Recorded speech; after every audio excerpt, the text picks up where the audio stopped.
64,000 is the median number of words per book. Average person reads about 200 words per minute. Simple math will tell us that is one book in 320 minutes. To accomplish this in 7 days, numbers say you would have to read for 45 minutes a day.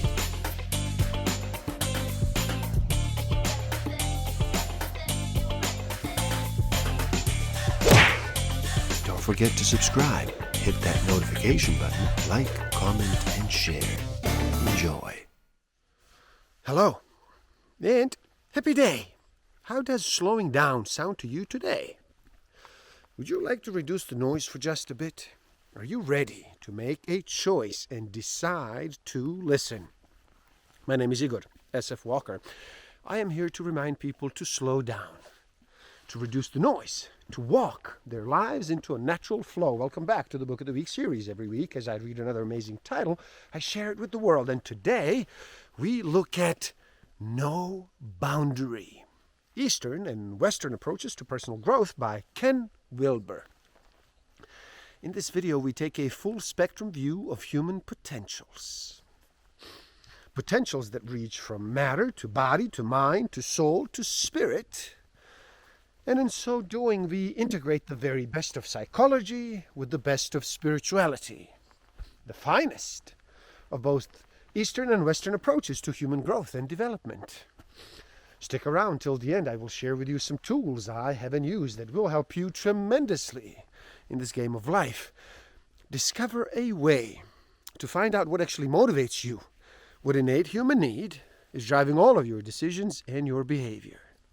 I will share some tools to improve your self-awareness, social awareness, self-management, and relationship management. When someone asks, "Who are you?" and you proceed to give a reasonable, honest, and more or less detailed answer, what in fact are you doing? What goes on in your head as you do this? In one sense, you are describing yourself as you have come to know it, including in your description most of your pertinent facts, both good and bad, worthy and worthless, scientific and poetic, philosophic and religious, that you understand as fundamental to your identity. You might, for example, think that I am a unique person, a being endowed with certain potentials. I am kind, but sometimes cruel, loving, but sometimes hostile. I am a father and a lawyer. I enjoy fishing and basketball. And so your list of feelings and thoughts might proceed. Yet, there's an even more basic process underlying the whole procedure of establishing an identity. Something very simple happens when you answer the question, "Who are you?" When you are describing or explaining or even just inwardly feeling yourself, what you are actually doing, whether you know it or not, is drawing a mental line or a boundary across the whole field of your experience, and everything on the inside of that boundary you are feeling or calling yourself, while everything on the outside of that boundary you feel to be not self. Your self-identity, in other words, depends entirely upon where you draw that boundary line.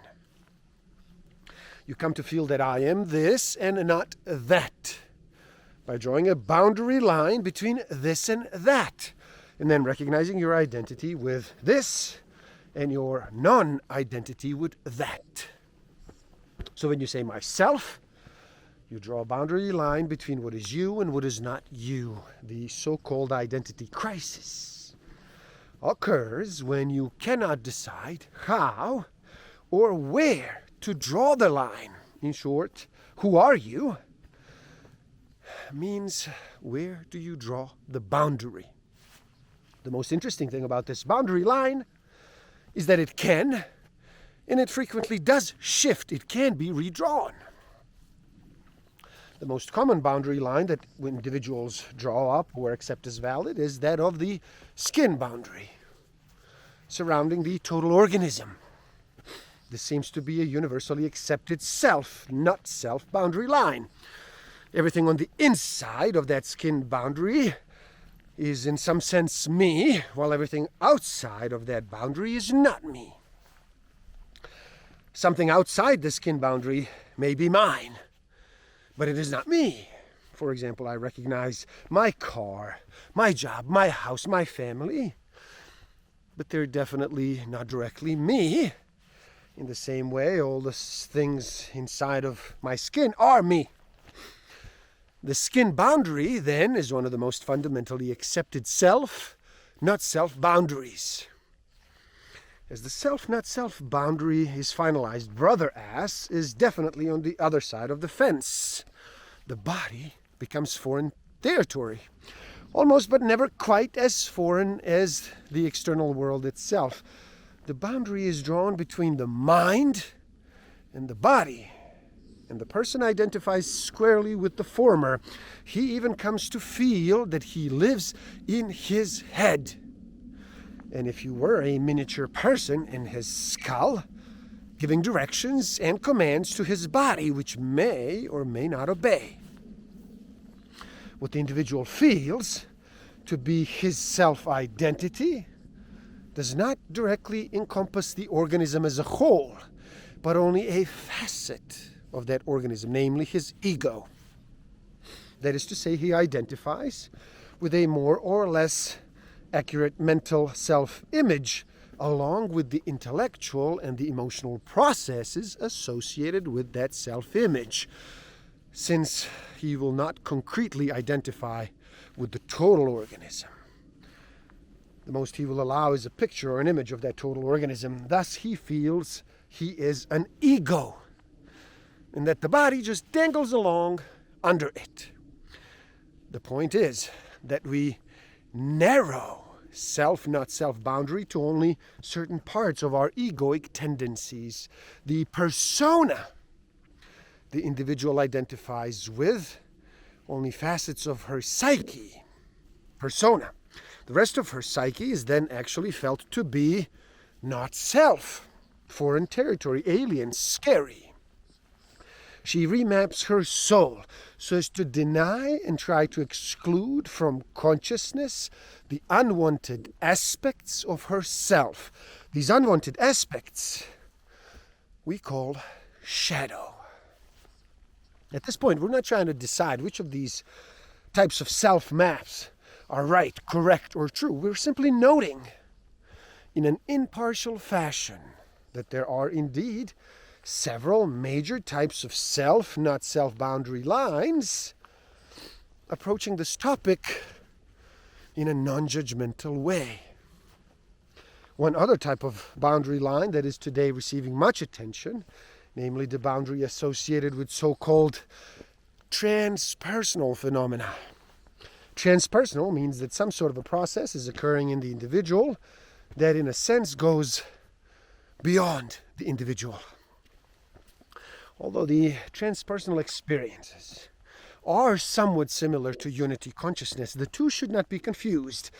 In unity consciousness, the person's identity is with the all, with absolutely everything. In transpersonal experiences, the person's identity doesn't quite expand to the whole, but it does expand, or at least extends, beyond the skinned boundary of the organism. It is not identified with the all, but neither is his identity confined solely to the organism. The point of this discussion of self, not self-boundary, is that there are not just one, but many levels of identity available to an individual. These levels of identity are not theoretical postulates, but observable realities you can verify in and for yourself. Obviously, since there are different levels of self, there are different levels of self-conflict as well. The reason is that each level of the spectrum, the boundary line of a person's self, is drawn up in a different fashion. But a boundary line, as any military expert will tell you, is also a potential battle line. for a boundary line marks off the territory of two opposed and potentially warring camps. People are flocking to psychotherapy, Jungian analysis, mysticism, psychosynthesis, Zen, transactional analysis, Rolfing Hinduism, bioenergetics, psychoanalysis, yoga, and Gestalt. What these schools have in common is that in one way or another, they are trying to effect changes in a person's consciousness. But there, the similarity ends. The individual sincerely interested in increasing his self-knowledge is faced with such a bewildering variety of psychological and religious systems that he hardly knows where to begin, whom to believe. Even if he studies all these major schools, he's up to come out just as confused as when he went in. For these various schools, taken as a whole, definitely contradict one another. All these different schools of psychology and religion do not so much represent contradictory approaches to individuals and their problems, but rather complementary approaches to different levels of the individual.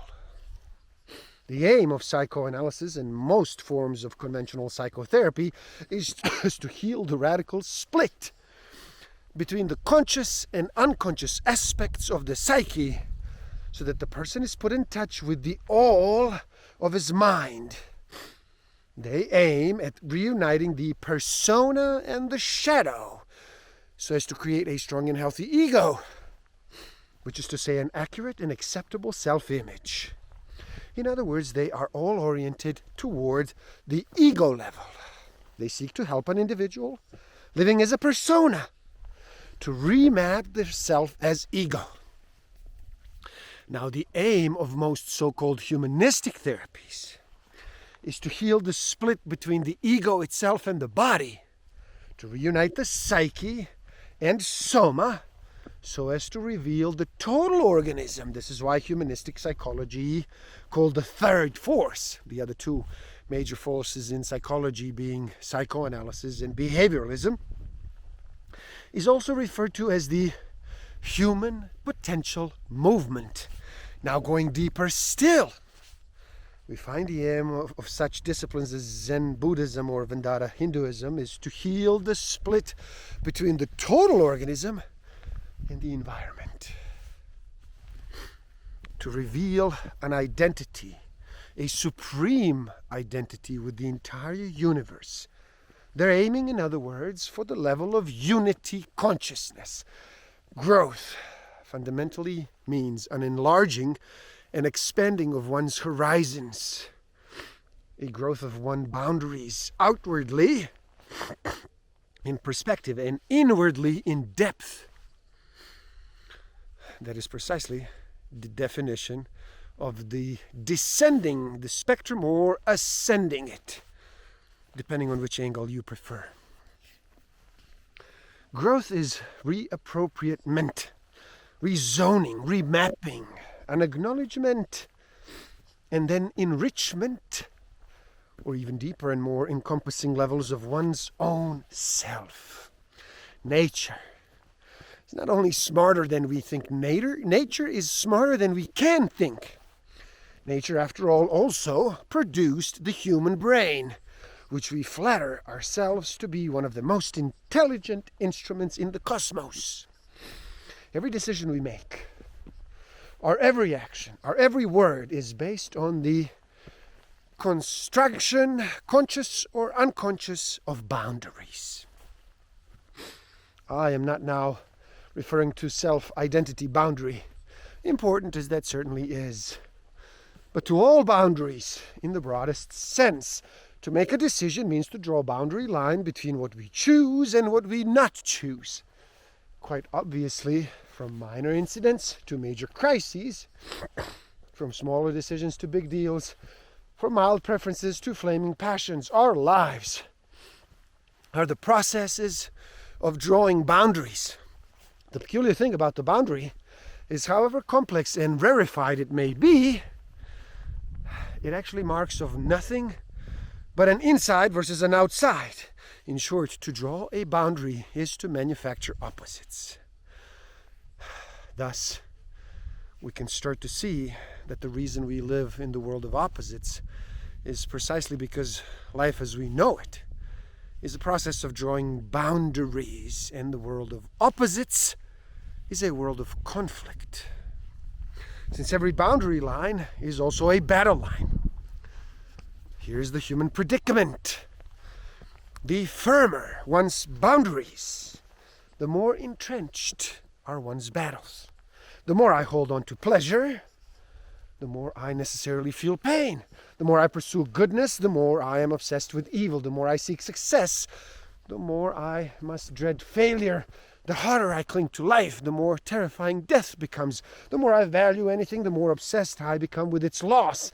Most of our problems, in other words, are problems of boundaries and the opposites they create. The point is, we always tend to treat the boundary as real and then manipulate the opposites created by the boundary. We never seem to question the existence of the boundary itself.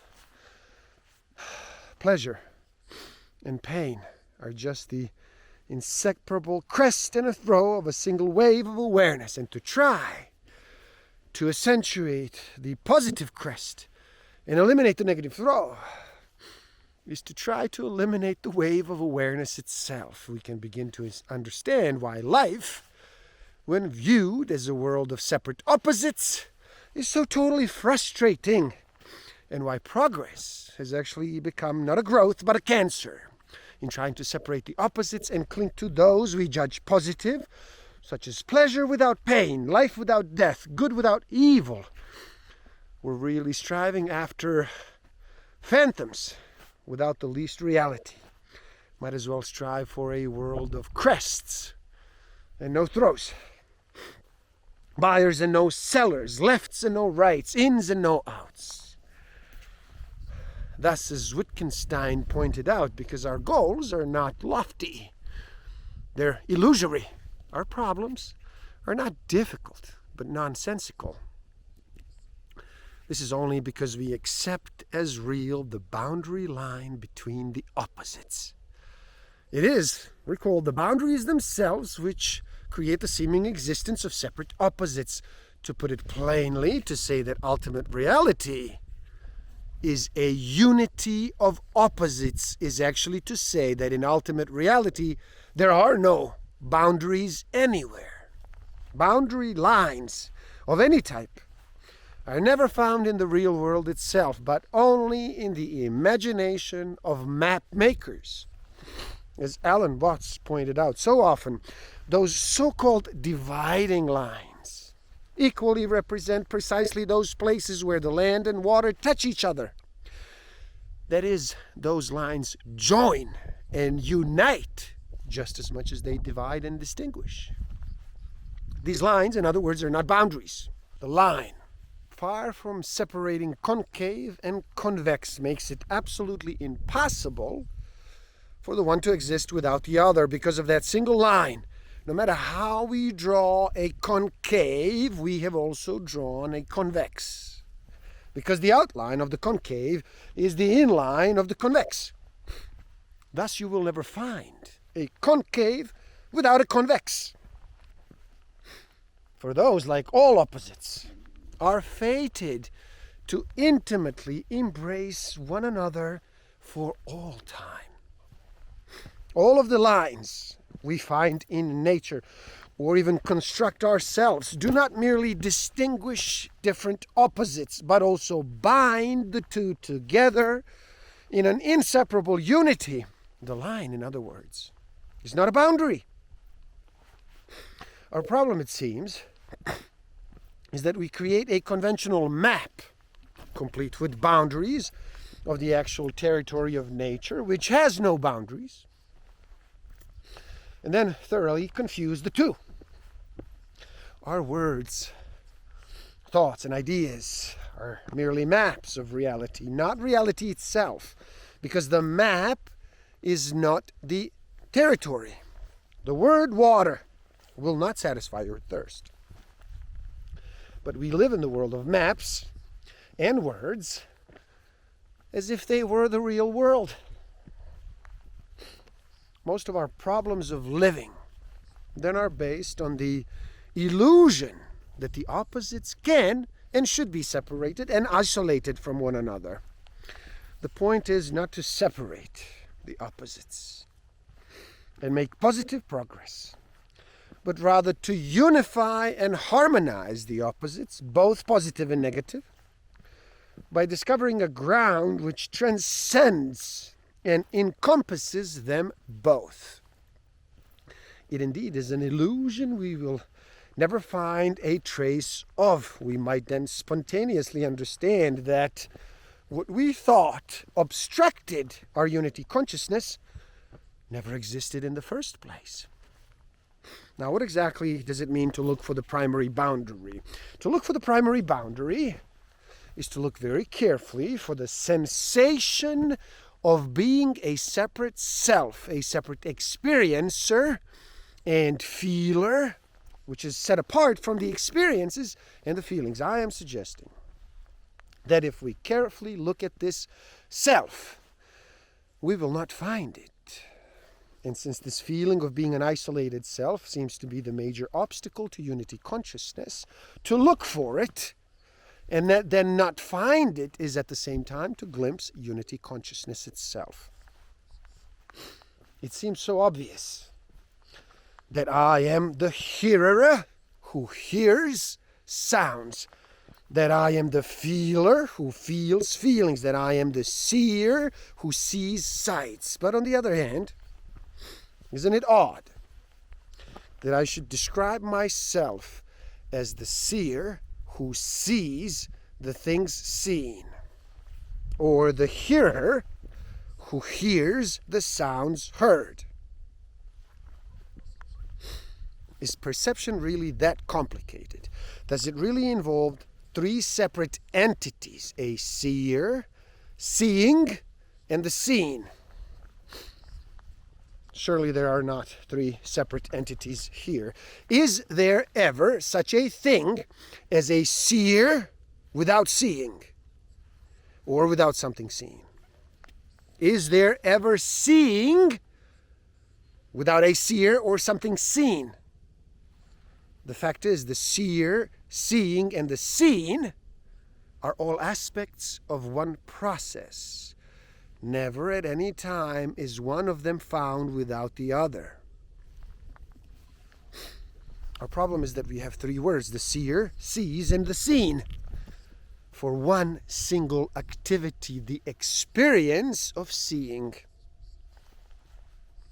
This is precisely why the sages advise us not to try to destroy the self, but simply to look for it. Because whenever we look for it, all we find is its prior absence. There is simply experience.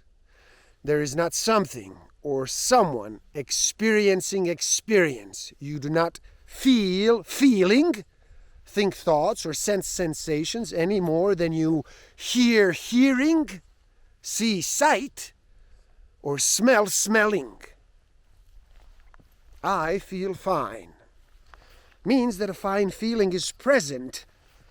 It does not mean that there is one thing called an I and another separate thing called a feeling, so that when you bring them together, this I feels the fine feelings. There are no feelings but present feelings, and whatever feeling is present is I. Throughout humankind's history, various shamans, priests, sages, mystics, psychologists, psychiatrists have tried to point out the best way to live suffering correctly, so as to live beyond it. They have confronted men and women with insights into their suffering so that, correctly understanding their suffering, they might go beyond it and live in freedom. But the insights offered by the various doctors of the soul have not always been of the same nature. In fact, these insights often drastically contradict each other. The most ancient soul doctors advise us to contact God. The modern soul doctors advise us to contact our unconscious. The avant-garde soul doctors advise us to touch our bodies. The clairvoyant soul doctors advise us to transcend our bodies. Today, more than ever before, our doctors of the soul, are in strident disagreement. And as a general result, we are paralyzed in the middle of our suffering, confused as to what it means, confused even about whom to ask what it means. Frozen in our suffering, our deeper insight into reality do not and cannot emerge. We cannot enter our suffering with awareness so as to liberate the insights hidden in it. We cannot endure our suffering with fruitful results unless we know what it means, why it is occurring. I move my arm, she will say, but she will not say, I beat my heart. She will say, I am eating my food, but she will not say, I am digesting my food. She will say, I close my eyes, but she will not say, I grow my hair. She will say, I wiggle my toes, but she will not say, I circulate my blood. In other words, she, as ego, will identify only with those actions which are voluntary and controllable, and all the rest, all the spontaneous and involuntary actions, she feels are somehow not self and untrustable, despite the common sense notions to the contrary. Doesn't it seem odd that you identify with only a fraction of your total being? Isn't it strange that you call at best one half of the organism you? To whom does the other half belong? See, spiritual practice is not one activity among other human activities. It is the ground of all human activities. Their source and their validation. It is a prior commitment to transcendent truth lived, breathed, intuned, and practiced 24 hours a day. To intune your real self is to commit your entire being to the actualization of that self in all beings, according to the primordial vow. However innumerable beings are, I vow to liberate them. However incomparable, incomparable the truth is, I vow to actualize it. If you feel this deep commitment to realization, to service, to sacrifice, and to surrender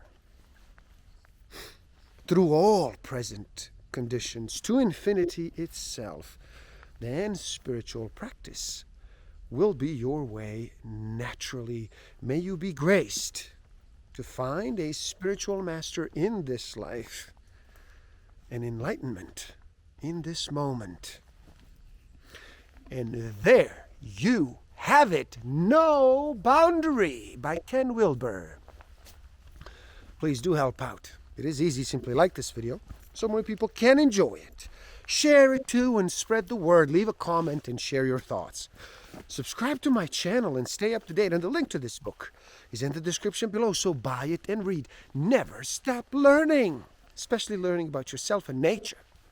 So gift yourself by taking the free human needs test on my website and find out what actually motivates you, what innate human need is driving all of your decisions and your behavior. And if you feel you are ready to improve your self-awareness, social awareness, self-management, and relationship management even further, do check out my Master of Life Awareness program. The links are in the description below. Thank you. Love and respect.